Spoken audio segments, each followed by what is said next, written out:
Hello students, this is Pinky from Maharaja Agarsen Senior Secondary School.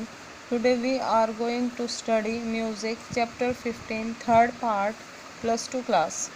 After the end of this video, I will give you homework which will be checked once the school is reopened.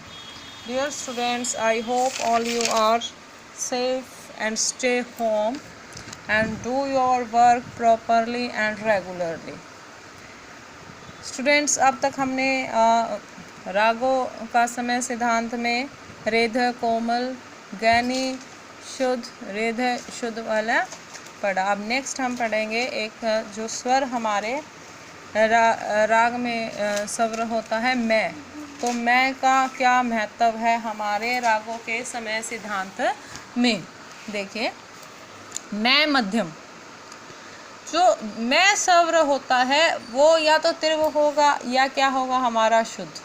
केवल एक स्वर होता है जो तीव्र होता है, वह होता है मैं। ये हम प्रीवियस जो हमारी पहले क्लासेस हो चुकी है जिसमें हमने सप्तक के स्वरों के बारे में पढ़ा था, या स्वरों वाला चैप्टर हमने जब किया था तो उसमें हम ये क्लियर कर चुके हैं। तो मैं, अगर मैं तीव्र है, जब हमने रागों का समय सिद्धांत पढ़ा था तो उसमें हमने यह पढ़ा था कि जब रात का समय, रात्रि का समय होता है, मतलब दोपहर के बाद का जो समय होता है, उसमें हम तीव्र स्वरों को सुनना पसंद करते हैं। बस यही आपका आंसर होगा और यहीं से सारी बात आपको क्लियर हो जाएगी कि जहाँ पर मैं तीव्र है वह शाम के समय और रात के समय गाए बजाए जाएंगे, और जहाँ पर मैं क्या है शुद्ध है, उनका समय क्या होगा प्रातःकाल। रे, ध, नी, जिन स्वरों से हमने अभी तक पढ़ा था पिछली क्लास में कि दो समय टाइम पीरियड होता है। जैसे रेद है आपके कोमल स्वर थे तो हमने देखा कि 4 से 7, फिर शुद्ध आया 7 से 10। तो इसी तरह से तो अब हमारा क्या है, जो आगे उनको मॉर्निंग और इवनिंग में कौन से राग गाए जाएंगे। हमने देखा भी था कि जो सुबह के समय गाए जाते हैं वो राग अलग थे, जो शाम के समय गाए जाते हैं वो राग अलग थे। तो इस चीज़ को क्लियर क्या करेगा हमारा मैं का क्या महत्व है। अब हम इसके बारे में कुछ पढ़ेंगे कि मध्यम स्वर विशेष महत्व रखता है। मध्यम स्वर के प्रयोग से हमें यह पता चलता है कि राग दिन का है क्या रात का। उसके बाद जो मध्यम स्वर है, अगर राग में, जिन रागों में मैं तीव्र होता है वह राग कब गाए जाते हैं, शाम या रात को, और जिन रागों में मैं शुद्ध होता है वह प्रातःकाल और दिन। यहाँ तक आपको क्लियर हो गया होगा। अब है कि जिस तरह से, अब एग्जाम्पल, राग कल्याण में मैं तीव्र होता है तो उसका समय काल क्या है, रात्रि का। बिलावल में मैं हमारा शुद्ध है तो उसका हमारा गायन समय क्या होगा, प्रातः काल। शाम के संधि प्रकाश रागों से लेकर सुबह के संधि प्रकाश रागों तक मैं तीव्र लगता है, ये क्लियर है। उसके बाद अब एक यहाँ पर एक अपवाद है।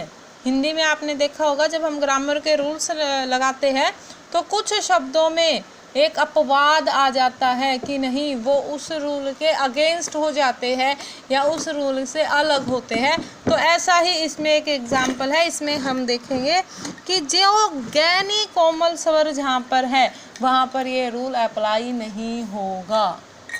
कहाँ पर नहीं होगा ये रूल अप्लाई, जहाँ पर गैनी कोमल हो।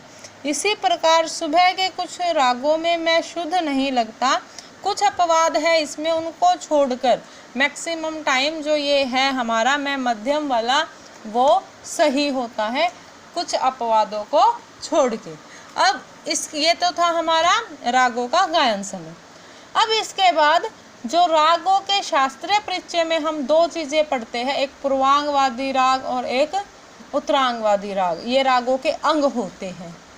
हर बच्चे ने अब पढ़ा होगा, 9 से लेके अब तक तुम राग वर्गीकरण, पूरा राग विवरण, रागों का शास्त्रीय परिचय करते आ रहे हो। तो उसमें एक पॉइंट होता है कि रागों का अंग, कि वह राग किस अंग का है। तो या तो पूर्ववादी लिखते हैं या उत्तरांगवादी हम उसमें लिखते हैं। तो बेटा जो पूर्ववादी राग है उसका क्या है कि वो प्राय दिन का उत्तर भाग कि 12 बजे रात्रि से 12 बजे दिन तक, और जो उत्तरांगवादी राग है वो 12 बजे दिन से 12 बजे रात्रि तक। मतलब पूर्व सुबह के समय में, उत्तरांग शाम के समय में, पूर्व पहले उत्तर बाद में। इस तरह से आप ये कर सकते हो। देखिए इसको समझने के लिए हम क्या करते हैं, हम आपको पहले हम 7 के 7 स्वर लिखेंगे। सा रे ग म प ध नि, ये स्वर हमने लिख लिए। और सा, जब भी हम पूरा एक ताल लिखते हैं, पूरे स्वरों के एक चक्र को पूरा करते हैं, तो वो जो आवर्तन है वो सा से सा तक का होता है। ये हमने सा से सा तक के स्वर लिख लिए। अब जो पूर्वांगवादी राग है वो पहले के 4 स्वर, ये हो गया हमारा पूर्व, और बाद के जो ये है हमारा उत्तरांग। अब कि ये स्वर कौन से स्वर, आरोह अवरोह कौन से स्वर, तो जो हमारा एक स्वर होता है वो या तो होता है वादी स्वर या संवादी। हमने वादी और संवादी स्वर जब पढ़े थे तो उसमें देखा था कि वादी है हमारे राजा, और वह हमारा अंग, समय काल सब कुछ निर्धारित करते हैं। तो अब जो है हमारा कि अगर हमारे वादी स्वर रागों में सा रे ग म ये 4 वादी स्वर है, तो वो स्वर किस में आएगा, वो राग किस में आएगा, हमारा पूर्वांगवादी राग में। और अगर पै ध नि सा है वो किस में आएगा, उत्तरांगवादी राग में। इसका टाइम पीरियड भी आपको इससे पता चल जाएगा कि अगर पूर्वांगवादी राग है या सुबह 12 बजे रात्रि 12 बजे से सुबह के दिन के 12 बजे तक का अगर टाइम पीरियड है आपका, तो वो राग होगा पूर्वांगवादी राग। और अगर दिन के 12 बजे से रात्रि के 12 बजे तक, मतलब सायंकाल से रात तक का जो समय होगा वो होगा हमारा उत्तरांगवादी राग। लेकिन कुछ रागों में ऐसा नहीं है, जैसे हमारा राग हमीर है, उसमें जो पै है वो वादी है, लेकिन फिर भी वो पूर्वांगवादी राग में आता है। उसी तरह से हमारा राग भैरवी है, उसमें मै स्वर है, वो उत्तरांगवादी में। तो इसलिए हिंदुस्तान संगीत पद्धति जो हमारी एक पुस्तक है उसमें क्या है कि प्रथम भाग में सा से पै है और अंतिम भाग में क्या है, हमारा मै से स। अब कुछ पूर्व रागों को नियम के अनुसार, जैसे अब आपका स्कूल है, आप एक एग्जाम्पल मैं आपको देती हूँ कि आपका स्कूल है, आपके स्कूल में हमेशा यूनिफॉर्म में आना होता है। लेकिन कुछ केसेस में, जैसे आपका बर्थडे है, आपको बोल दिया जाता है कि विदाउट यूनिफॉर्म आओ, घर की कलरफुल उसमें आओ। आप आ सकते हो, कंपल्सरी नहीं है, लेकिन आपके लिए वहाँ पर छूट दे दी जाती है। तो वो एक नियम है। उसके बाद आप देखिए कि है ना, जहाँ पर कई बच्चों के पेरेंट्स एबल नहीं होते फीस के लिए, वहाँ पर उन बच्चों के सम कंडीशंस के अकॉर्डिंग, स्कूल के रूल्स के अकॉर्डिंग, अगर वो बच्चा उन रूल्स को फुलफिल करता है तो वहाँ पर फी कंसेशन भी उनकी हो जाती है। तो यहाँ पर कुछ रूल्स के साथ हम अपने कुछ सिस्टम में चेंज करते हैं। तो उसी तरह से हिंदुस्तानी संगीत पद्धति के अनुसार सा से प, मै से स अंतिम भाग होता है, प्रथम भाग होता है। लेकिन कुछ राग और पूर्व राग और उत्तर रागों के वादी स्वर के नियम अनुसार इनका वर्गीकरण कर दिया गया। तो जो प्रथम भाग है हमारा, पूर्व भाग है, उसमें पै को जोड़ दिया। किसको जोड़ दिया? पै में, पै को। उसके साथ उसका क्या हो गया, वो वृद्धि होगी, उसका क्षेत्र क्या हो गया, थोड़ा सा बड़ा हो गया। और कुछ रागों जो हमारे उत्तरवादी राग है उसमें किसको जोड़ दिया? मै को जोड़ दिया। अब उसके क्षेत्र में भी 4 की जगह कितने स्वर आ गए? 5। और इस क्षेत्र में भी 4 की जगह कितने आ गए? पूर्वांगवादी में भी 5। तो अब पूर्ववादी अंग में और उत्तरांगवादी अंग में दोनों में 5-5 स्वर हो गए। तो उसी तरह से वादी स्वर मै पै ध नि सा उत्तरांगवादी रात्रि 12 बजे से दिन के 12 बजे तक, और स रे ग म प दिन के 12 बजे से रात्रि 12 बजे तक। ठीक है भाई। उसके बाद अब रागों के समय सिद्धांत में आलोचना हो गई कि क्या आलोचना हुई कि इसका कोई मनोवैज्ञानिक या वैज्ञानिक साइंटिफिक रीज़न तो है ही नहीं। आप देखते हैं कि जब भी हम किसी बात को लेते हैं, सपोज करो कि कोई हमारा रीति रिवाज ऐसा है, उसको अगर हम करते हैं, कुछ लोग तो उसको कहेंगे सही है, कुछ क्या कहेंगे नहीं, यह सही नहीं है, इसका कोई वैज्ञानिक साइंटिफिक रीज़न दो। अगर साइंटिफिक रीज़न है तो ये सही है, नहीं तो नहीं है। उसी तरह से तो सबसे पहले इनकी आलोचना की गई जो कुछ संगीतज्ञों ने आज के जनरेशन ने कि ये मनगढ़ंत है, कोरी कल्पना ही है और इसका कोई मनोवैज्ञानिक क्या नहीं है, स्पष्टीकरण नहीं है।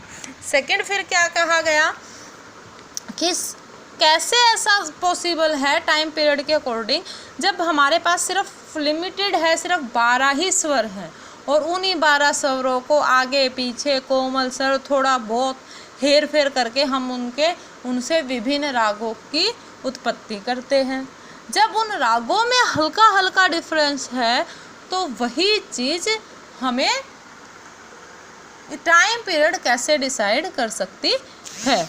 उसके बाद कुछ का क्या कहना है कि कुछ चतुर संगीतज्ञ होते थे जो राजा के दरबार में गाते थे और उन्होंने, अब राजा किसी भी वक्त कह देता था कि राग गाओ या संगीत सुनाओ, तो उसके अकॉर्डिंग उन्होंने क्या कहा कि ये राग हम सुबह ही गाएंगे, ये दोपहर को और ये शाम को, जिससे क्या होता था कि उनके आपस में राग एक दूसरे को कोलैप्स नहीं करते थे और जिससे कि सुनने वाला भी एक चीज़ को बार बार नहीं सुनता था। तो एक टाइम पीरियड के अकॉर्डिंग उनको बांट दिया गया और राजाओं को ये, मतलब उनके माइंड में ये साइकोलॉजी कर दी गई कि नहीं, यही राग इस समय के लिए उचित है, ताकि उनको ज़्यादा उसमें ज़्यादा क्वांटिटी में उस चीज़ को रिप्रेजेंट ना करना पड़े।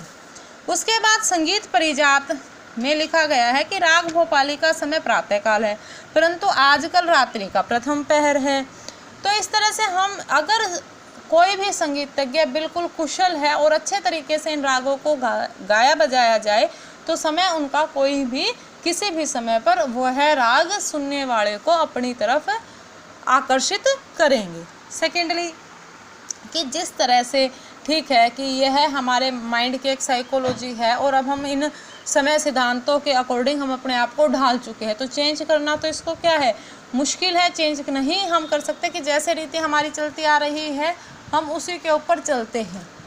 घरों में भी आपने देखा होगा कि नहीं, ये हमारे बड़े बुजुर्ग कहते हैं या आपकी मम्मी कहती कि कोई भी अगर आप बात लेते हैं कि इसका क्या है, ऐसा क्यों होता है, पता नहीं तेरी दादी करती आ रही थी, पता नहीं आपकी दादी ऐसा कर रहे थे, उनकी मम्मी ऐसा कर रही थी, तो इसलिए मैं भी ऐसा ही करूँगी।